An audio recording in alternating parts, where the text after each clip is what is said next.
Assalamu alaikum and welcome to the class number 15 of plan Swift.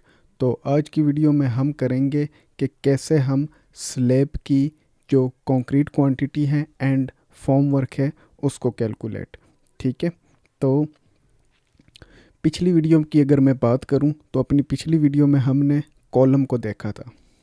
Column की हमने form work को calculate किया था। ये अगर स्क्रीन की लेफ़्ट साइड पे आप देखें तो ये फॉर्म वर्क को हमने कैलकुलेट किया था। हमारे पास दो टाइप के कॉलम्स थे, C1 एंड C2। उनके लिए हमने फॉर्म वर्क कैलकुलेट किया। उसके बाद हम गए कंक्रीट के ऊपर। कंक्रीट हमने दोनों कॉलम्स के लिए क्वांटिटी कैलकुलेट की थी फॉर C1 एंड C2। अगर आपने वो वीडियो नहीं देखी तो मैं लिंक ऊपर पेस्ट कर दूंगा, आप लोग वो वीडियो जाके ज़रूर देखें। अच्छा, तो अब चलते हैं अपनी इस वीडियो के जो हमने काम करना है इस वीडियो के टॉपिक के ऊपर। तो मैं आ गया हूँ यहाँ पे बीम लेआउट। ठीक है, यहाँ पे अगर आप देखें तो ये भी हमने अपनी पिछले वीडियोस के अंदर किया हुआ है कि कैसे हम बीम्स, हमारे पास दो कैटेगरी के बीम्स थे, हॉरिजॉन्टल डायरेक्शन में एंड वर्टिकल डायरेक्शन में। उनमें डिफरेंस ये था कि एक जो था उसकी डेप्थ 550 थी और दूसरे की थी 500 तो ये हमने उसके लिए फॉर्म वर्क, साइड्स पे जो प्लेटें लगती हैं फॉर्म वर्क की और जो बॉटम पे लगती है वो हमने कैलकुलेट की थी। इसके साथ साथ हमने दोनों टाइप के कॉलम्स के, दोनों टाइप के बीम्स के लिए कंक्रीट क्वांटिटी कैलकुलेट की थी। अब हम करने जा रहे हैं स्लैब के ऊपर काम। ठीक है, अगर आप देखें तो हमारी जो स्लैब है वो यहाँ से शुरू हो रही है, इस तरह चलते चलते यहाँ तक, यहाँ तक आती है ऐसे, और फिर यहाँ से होते हुए यहाँ, और यहाँ से चलती हुई ये इस तरीके से वापस यहाँ तक आती है। तो काम करने से पहले आपने, जिस भी टाइप का आपका प्रोजेक्ट हो, आपने जो है ना एक बार इसी तरीके से उसको देख लेना है कि आपके पास एक्चुअल में प्लान है किस टाइप का, ताकि इसका जो मेन बेनिफिट होता है आपको आइडिया हो जाए कि आपने कौन कौन से टूल्स किस किस तरीके से यूज़ करने हैं। ठीक है, तो मैं क्या करूँगा, मैं यहाँ से टेक ऑफ समरी में जाऊँगा, पुराने कामों को मैं बंद कर लूँगा और मैं बाहर एक बार क्लिक करके यहाँ से न्यू फोल्डर लूँगा और इसको मैं कह दूँगा जी स्लैब। ठीक है, मैंने इसको स्लैब कह दिया। आई थिंक वो यहाँ पे चला गया है, मैं इसको यहाँ से बाहर निकाल लेता हूँ।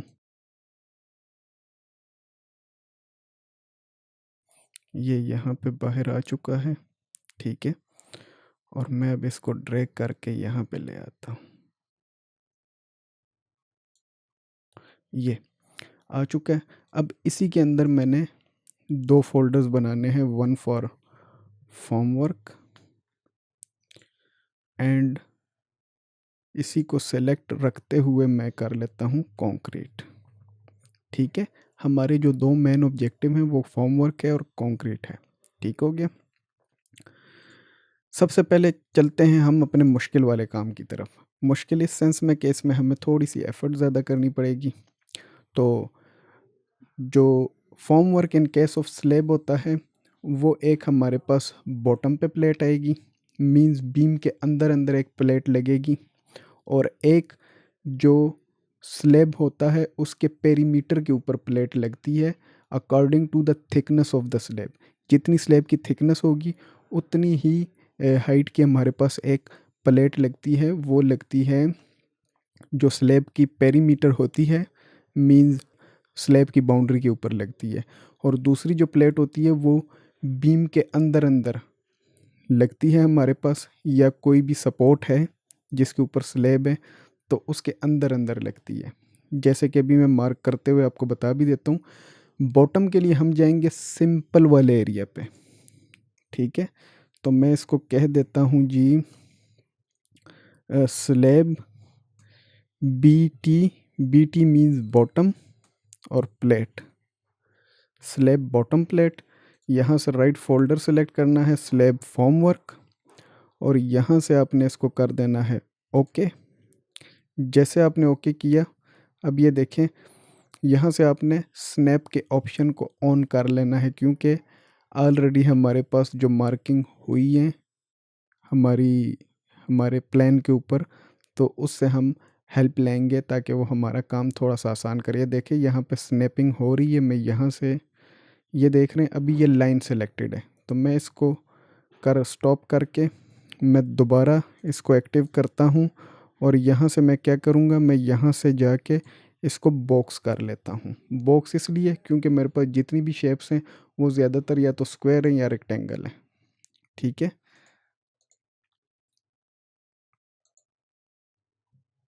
ये ये एक लग गई हमारे पास।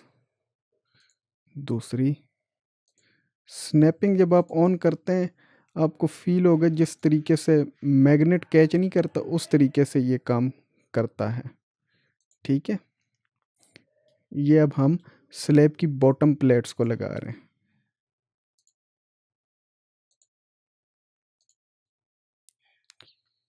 स्नैपिंग से काम बड़ा इजी हो जाता है, ऐसे फील होता है जैसे ये कैच कर रहा हो। पहले हम आएंगे यहाँ तक और फिर यहाँ से हम बना के यहाँ तक। ठीक है,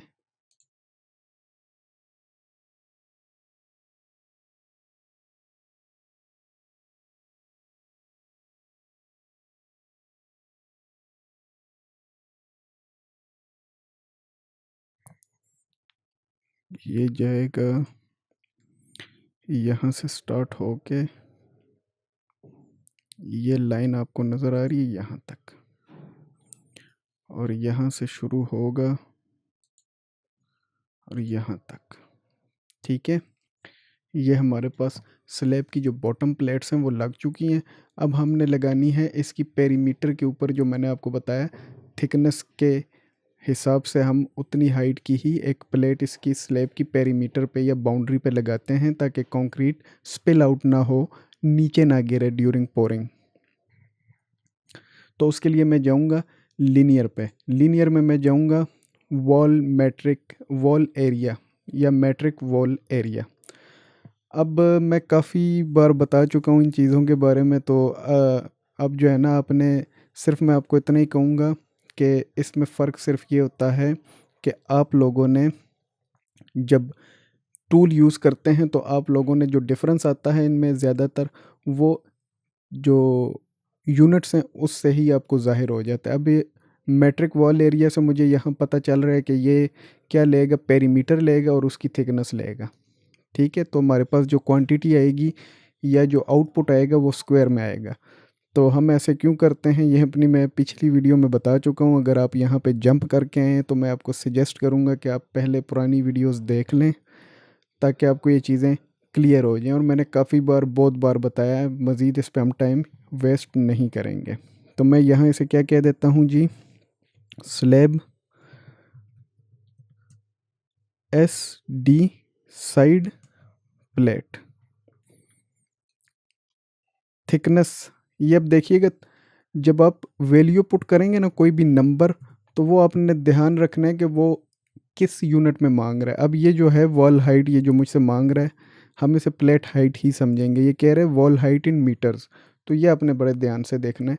तो ये अक्सर मुझसे भी गलतियाँ हो जाती हैं, तो मैं नहीं चाहता आप लोगों से हो। ठीक है, तो ये देख लीजिएगा ज़रा। यहाँ पे जो हमारी स्लैब की हाइट है वो 0.125 है, मीन्स 125 mm की स्लैब है, बल्कि मैं इसे 150 mm कह देता हूँ।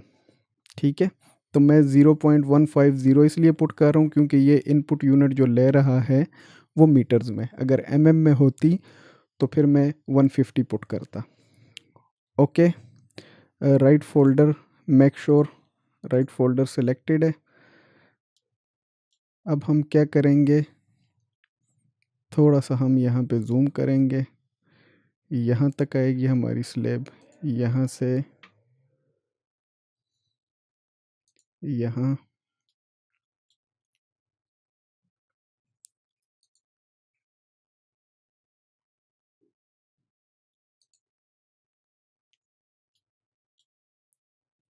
अब अगर आपकी स्टेयर्स के ऊपर स्लैब है तो आपने उसके ऊपर भी एक बॉटम प्लेट लगानी है और एक उसके जो है साइड प्लेट। लेकिन यहाँ पे मैं स्टेयर्स को इंक्लूड नहीं कर रहा ठीक है, तो आपने अपने अकॉर्डिंगली काम करना है। ये आपने देख लेना है। अगर आप बिल्कुल रूफ का कर रहे हैं तो फिर आपकी स्टेयर्स के ऊपर भी स्लैब आएगी।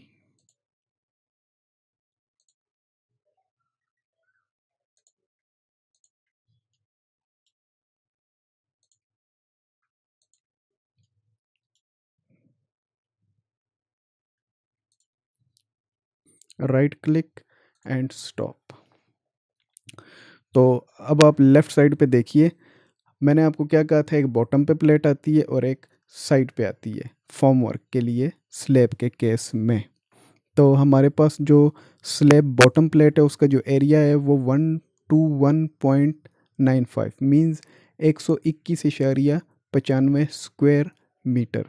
दूसरे केस में अगर हम देखें, जो हमने साइड प्लेट लगाई थी बाउंड्री के ऊपर फॉर्म वर्क के लिए, जिससे हम स्लैब की थिकनेस को कंट्रोल करते हैं ड्यूरिंग पोरिंग ऑफ कंक्रीट, वो है जी 8.19 स्क्वायर मीटर। ये काम हमारा हो गया। अब नेक्स्ट काम हमारा क्या है? नेक्स्ट काम इंतहाई आसान है, वो तो इतना टाइम नहीं लेगा। हमने कंक्रीट क्वांटिटी, तो एरिया में जाएंगे हम, volume, what are you measuring, okay, slab concrete Q T Y, मैं क्यू टी वाई क्वान्टिटी के लिए यूज़ करता हूँ। अब यहाँ पे देखें, ये डेप्थ में मांग रहा है, तो मैं 150 यूज़ करूँगा। पिछले केस में हमने लिनियर के टूल में क्या यूज़ किया था, 0.150। क्यों? क्योंकि वो इनपुट यूनिट मीटर में मांग रहा था, ये इनपुट यूनिट में मांग रहा है, इसलिए आपने इस चीज़ का इंतहाई ध्यान रखना है। बाकी आपकी मर्ज़ी। मैंने डेप्थ दे दी और राइट फोल्डर सेलेक्ट कर लिया, ओके कर दिया। मैं यहाँ से क्या करूँगा, मैं बॉक्स को पॉइंट टू पॉइंट कर लूँगा and there we go. Already हमारे पास मार्किंग्स हुई हुई हैं, उसी को मैं ट्रेस करते हुए जाऊँगा और हमारा टाइम बिल्कुल भी नहीं लगेगा। ये जो मैं कर रहा हूँ, ये ये आप लोग भी कर सकते हैं, लेकिन बिगिनिंग स्टेज पे आप ये काम थोड़ा सा आपके लिए रिस्की होगा। ये मैं आपको बता दूं कि बस आपको एक हिंट दे देता हूँ, ताकि आप जब प्रैक्टिस करें तो वो आपके माइंड में हो। आपने क्या करना है कि आपने जब मार्किंग शुरू करनी है तो एक डायरेक्शन से चलते हुए आपने दूसरी डायरेक्शन तक पहुंचना है। मींस ये आपके पास है सरफेस, तो यहाँ से मार्किंग करते हुए आपने यहाँ पे आना है। ठीक है, जिस तरह मैंने स्क्रीन पे इस डायरेक्शन से मार्किंग शुरू की और पॉइंट्स को मैं क्लिक करते करते करते करते मैं यहाँ तक आया। ठीक हो गया? तो इस स्टेज पे मैं आपको यही कह सकता हूँ, बाकी जो है प्रैक्टिस से ही आपको आएगा। अच्छा, जो वॉल्यूम मेरे पास आया है जी, वो 21.7 cubic metre for the slab, ये हमारे पास आ गया। तो यहाँ पे मैं थोड़ा सा आपको बता दूँ, अगर मैं इसको इनविजिबल करूँ, अगर कोई ऐसा बंदा मेरी वीडियो देख रहा है जिसने रियल में फॉर्म वर्क को बिफोर कंक्रीट पोरिंग विज़िट किया हो, तो उसके पास ये इस तरह से, अगर वो इमेजिन करे थोड़ा सा, तो साइड पे स्लैब के लिए प्लेटें लगी होती हैं जिससे थिकनेस कंट्रोल की जाती है, बॉटम पे स्लैब के लिए प्लेट लगी होती है, और साइड पे अगर आप देखें with in between of the slab आपके पास बीम के लिए भी फॉर्म वर्क लगा होता है, उसकी साइड्स पे, उसकी बॉटम पे। तो ज़्यादातर मैं कहूँगा 95% ऑफ द केसेस के अंदर मैंने देखा है कि बीम और जो स्लैब होती है इसकी concrete pouring at the same time होती है। ठीक है, at the same time in दोनों को पोर किया जाता है। तो ये इस तरीके से जब आप फॉर्म वर्क लग जाता है तो कुछ इस तरीके से दिखता है, और जब कंक्रीट पोर हो जाती है तो वो फिर इस तरीके से दिखती है। मींस स्लैब के नीचे जो है आपकी जो भी बीम्स होती हैं वो छुप जाती हैं, और बीम के टॉप से जो है ना, बीम के टॉप से स्लैब की जो थिकनेस है वो अ, आ जाती है। क्यों? आप ऐसे समझें कि स्लैब होता है, स्लैब के नीचे बीम होता है, बीम के नीचे कॉलम होता है, बस आप ये समझ लें। तो ये जो अभी आपको येलो येलो नज़र आ रहा है, ये इसलिए क्योंकि ये बीम के ऊपर आएगी स्लैब। तो ये आ गया। अब हम जाएंगे एस्टिमेशन की शीट पे, वहाँ पे हम देखेंगे, अपने स्लैब को ओपन करेंगे। ये बाकी काम सारे हमने ट्यूटोरियल्स के अंदर कवर किए हुए हैं, आप लोगों ने मेरे ख़्याल में देखा होगा पिछली वीडियोस को भी। तो अच्छा, मैं एक्सपोर्ट टू एक्सेल करता हूँ। ये आ चुका है हमारे पास। जो इररेलेवेंट है सबसे पहले तो हम करते हैं उनको डिलीट। अब जो रेलेवेंट है यहाँ पे मैं जो है ना उनको सेपरेट कर लेता हूँ। यहाँ पे मैं रीनेम करता हूँ और कह देता हूँ स्लैब कंक्रीट, ठीक है। और इसको रीनेम कर देता हूँ स्लैब फॉर्म वर्क, ओके।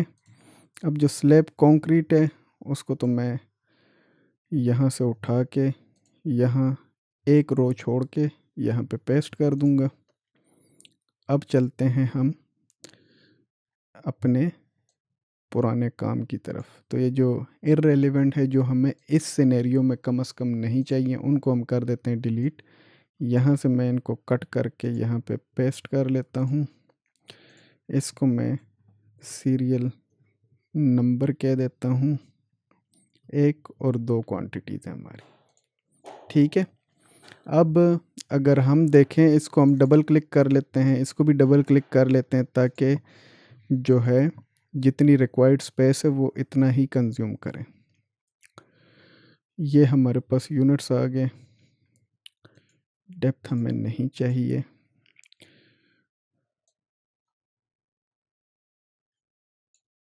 ये थोड़ा सा हम इनको एडजस्ट कर लेते हैं। आप यहाँ पे फॉर्मेट सेल में आए, बॉर्डर आउटलाइन इनसाइड, ओके। ये इसको कर दीजिए, ये इसको मर्ज सेंटर टू सेंटर टोटल, इसको कर दें राइट अलाइन। यहाँ पे लगा दें जी ऑटो सम का फार्मूला। इसको उठा के कॉपी करके यहाँ पे भी पेस्ट कर दें और इसको कर दीजिए जी कोई सा भी कलर जो आपको पसंद आए। तो ये तो जी हमारे पास हो गया स्लैब का फॉर्म वर्क। इसको भी थोड़ा सा हम एस्थेटिकली ब्यूटीफुल करते हैं और इसको हल्का सा कलर दे देते हैं, थोड़ा सा बोल्ड। ये हमारे पास आ गया जी फॉर्म वर्क। अब हम चलते हैं दूसरी तरफ। यहाँ से हम इसको उठा लेते हैं, कॉपी। यहाँ पे हम एक इंसर्ट करते हैं,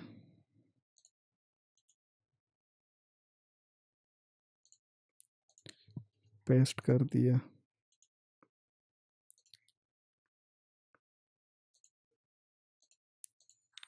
अच्छा,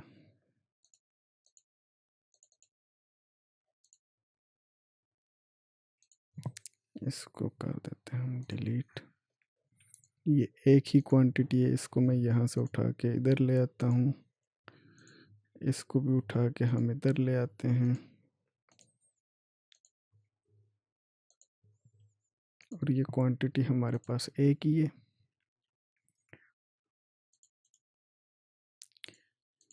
ये हमारे पास 21.75 क्यूबिक मीटर कंक्रीट की क्वांटिटी आई थी। मैं इसको right click, format cell, border inside outside, okay.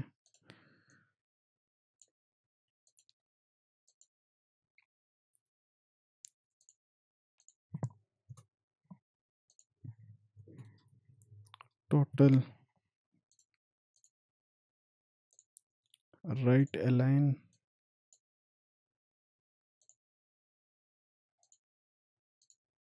CUM, ठीक है। इसको भी थोड़ा सा इस तरीके से हम कर लेते हैं। अब अगर हम आपको दिखाएं, अपनी पिछली क्लास में हमने कॉलम कंक्रीट क्वांटिटी कैलकुलेट की थी, कॉलम फॉर्म और क्वांटिटी कैलकुलेट की थी, ठीक है। ये इस तरीके से ग्रेड बीम और ये सब कुछ हमने कैलकुलेट किया था। तो जो आज का काम है ये वाला स्लैब वाला, इसको हम यहाँ पे लेके आएंगे। इससे पहले हम इसको कर लेते हैं सेव। क्लास 15 है ये, तो मैं इसको कह देता हूँ जी स्लैब फॉर्मवर्क एंड कंक्रीट।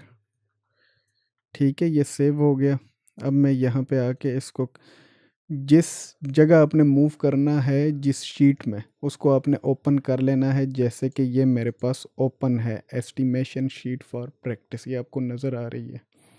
मैं यहाँ पे आता हूँ स्लैब फॉर्मवर्क एंड कंक्रीट से, इसको मूव और कॉपी, उसको मैंने सेलेक्ट किया और यहाँ पे जाके मैं कह देता हूँ मूव टू एंड। ये यहाँ पे आ चुकी है। सिमिलरली दूसरा जो हमारे पास रह गया है, इसको भी मैं कह देता हूँ estimation sheet for practice, move to end. ये हमारे पास slab formwork and slab concrete दोनों आ चुके हैं। तो ये थी हमारी छोटी सी वीडियो जिसके अंदर हमने स्लैब का फॉर्मवर्क एंड स्लैब की कंक्रीट क्वांटिटी को कैलकुलेट किया। उम्मीद करता हूँ आपको आज की वीडियो पसंद आई होगी। तो अपना बहुत सारा ख्याल रखिएगा, अपनी दुआओं में याद रखिएगा मुझे भी और इस चैनल को भी। मिलते हैं आपसे नेक्स्ट वीडियो में, तब तक के लिए अल्लाह ने निगहबान।